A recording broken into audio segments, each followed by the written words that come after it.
दोस्तों हूँ छूँ LD Makwana Botad Dastak news में आपनु हार्दिक स्वागत है। दोस्तों आप जोई रह्या छो ते भीमनाथ बरवाड़ा तालुकानुं भीमनाथ गाम है ने भीमनाथ गाम में बाळकोना स्कूल में प्रवेशोत्सव योजायो। एमां जे मूळ भीमनाथना सरपंच छे पूनमबेन चौहान तेओनी गैरहाजरी आप नजरे जोई शको छो।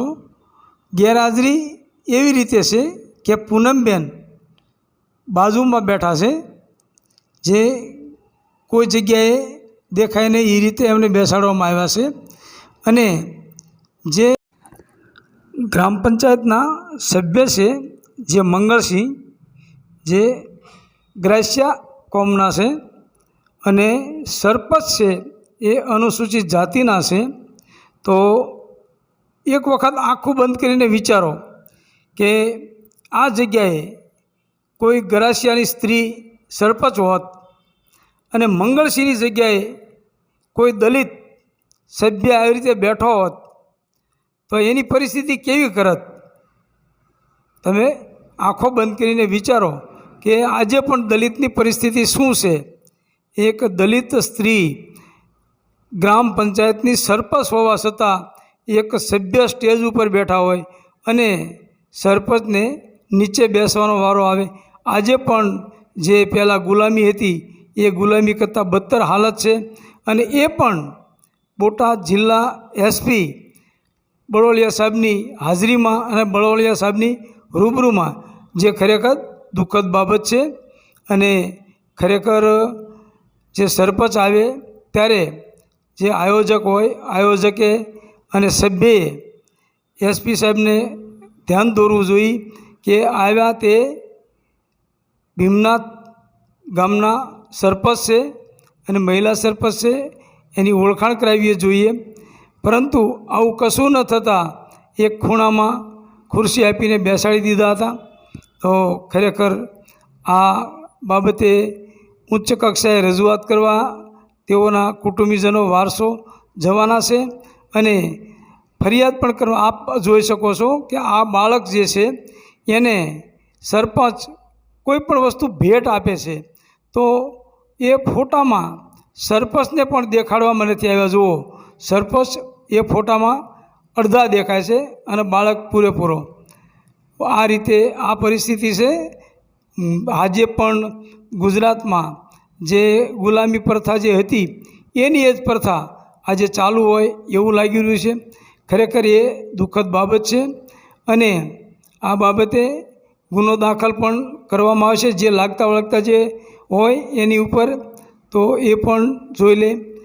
प्रथम तो ए ज वात छे कि आ जग्याए कोई गरासियानी स्त्री होत सरपंच अने दलित ए रीते सीट पर बैठो होत मंगलसिंहनी जग्याए तो एने ठेबू मारीने ऊभो करी अने गरासियानी जे स्त्री सरपंच होत एने बेसाड़ी दीधी होत। पण आ तो एक दलितनी स्त्री छे अने ए सरपंच छे तो खरेखर एनुं अपमान जे थयुं छे ए अपमान में खरेखर एनी उपर कायदेसरनी कार्यवाही थवी जोईए। जे लोकोनो वांक छे आनी तपास थवी जोईए अने योग्य तपास करी अने जेनो वांक होय एनी उपर कायदेसरनी कार्यवाही करवामां आवे अने एट्रोसिटी एक्ट मुजब गुनो दाखल करवामां आवे। अने ज्यारे ने त्यारे आ पूनमबेन सरपंच छे एमनुं ज्यारे ने त्यारे अपमान करवामां आवे छे ए खरेखर दुखद बाबत छे। तो हवे आवती 15मी ऑगस्ट 26मी जान्युआरी जे पण कार्यक्रमों होय ए कार्यक्रमों में पूनमबेन ने अग्रस्थान आपवुं जोईए एवी तेमना वाली वारसोनी तेमना परिवारनी विनंती है अने गाम लोकोनी पण विनंती है कि अमारा जे सरपंच है गामना तेने केम प्रोत्साहन आपवामां आवतुं नथी अने एनी सतत केम अवगणना करवामां आवे छे। तो सरपंच है ए गामना प्रथम नागरिक है एवुं एमनुं स्थान जे छे ए स्थान एमने मळवुं जोईए। ए स्थान मळतुं नथी। खरेखर दलित होवाना नाते ए स्थान मळतुं नथी एवी लोकोमां चर्चा थई रही है अने गाम पण एक कही रह्युं छे કે દલિત હોવાના નાતે પૂનમબેનને એમનું જે સ્થાન છે, એનો જે મોભો છે એ જળવાતો નથી. એ રીતે આ જે બનાવ બન્યો છે એ દુઃખદ છે. અગાઉ પણ આવો જ બનાવ બન્યો હતો, એ વખતે જતું કર્યું, એના કારણે આ વખતે પણ એવું જ બન્યું છે. Botad Dastak news, LD Makwana, Botad. જૈન મિત્રો, હું છું પ્રવીણ ડાભી અને તમે જોઈ રહ્યા છો બોટાદ દસ્તક. મિત્રો, થોડા દિવસ પહેલાં ભીમનાથ ગામે શાળા પ્રવેશોત્સવ ઉજવવામાં આવ્યો હતો અને શાળા પ્રવેશોત્સવમાં ગામના સરપંચને તેનું પોતાનું સ્થાન જે જોઈ, કે જે કહેવાય ને કે સરપંચ એટલે કોણ, કે ગામનો પહેલો વ્યક્તિ, એને પોતાનું સ્થાન આપવામાં આવ્યું નહોતું. અને આ પ્રસંગ એવું નથી કે પહેલી વાર બનવામાં આવ્યો. આની પહેલાં પણ 15મી ઓગસ્ટના કાર્યક્રમમાં પણ આમને પોતાનું સ્થાન મળેલ નથી. તો શું છે કે એક મહિલા તરીકે આમને એમનો અવાજ દબાવવામાં આવે છે કે અનુસૂચિત જાતિના સરપંચ હોવાથી એમને છેટા રાખવામાં આવે છે. તો આવો તેમના મુખેથી સાંભળીએ. પછી કંઈ નહીં, અમને અમૃત સાહેબે આપ્યું હતું આમંત્રણ. હું ટાઈમે આવી ગઈ હતી, તો હું ત્યાં 5 જ મિનિટ ખાલી લેટ હતી, તો હું ત્યાં આવી ન તો એટલામાં તો પ્રોગ્રામ ચાલુ જ થઈ ગયો અને હું ત્યાં જઈને ઘડીક ઊભી રહી, તો પ્રોગ્રામ ચાલુ જ હતો. તો બી પછી અમૃત સાહેબે થઈ થોડીક વાર જોઈ, તો પછી મને બીજી ખુરશી આપી. એ બી બધાને પતી ગયું, બાજુમાં ખૂણામાં જ મને ખુરશી એમને બેસવા આપી. ખુરશી એટલે ક્યાં તમને ક્યાં સ્થાન ક્યાં આપવામાં આવ્યું? બાજુની સાવ છેલ્લે જ, તે બધાની છેલ્લે સાવ આપી હતી. એ તે હું ગઈ ને ત્યારે ખુરશી હાજરમાં જ નહોતી, પછી લાયા. તમે સાંભળ્યું તેમના મુખેથી. તો આપણી પાસે તેની ઓડિયો ક્લિપ, વિડીયો ક્લિપ છે અને ફોટો પણ છે. તો આપણે તે બતાવીશું, તમે જુઓ અને બાકીની આગળ વિગત તમને જોવા મળશે આગળનો ભાગ. નમસ્કાર, હું અનુસૂચિત જાતિ બરવાળા BJPના પ્રમુખ છું, જે મોરચામાં અને સ્કોપ સભ્યમાં પણ છું. આપણે બરવાળા જે અનુસૂચિત જાતિની જે સમિતિ રહી એમાં પણ હું સભ્ય છું અને સ્કોપમાંય છું.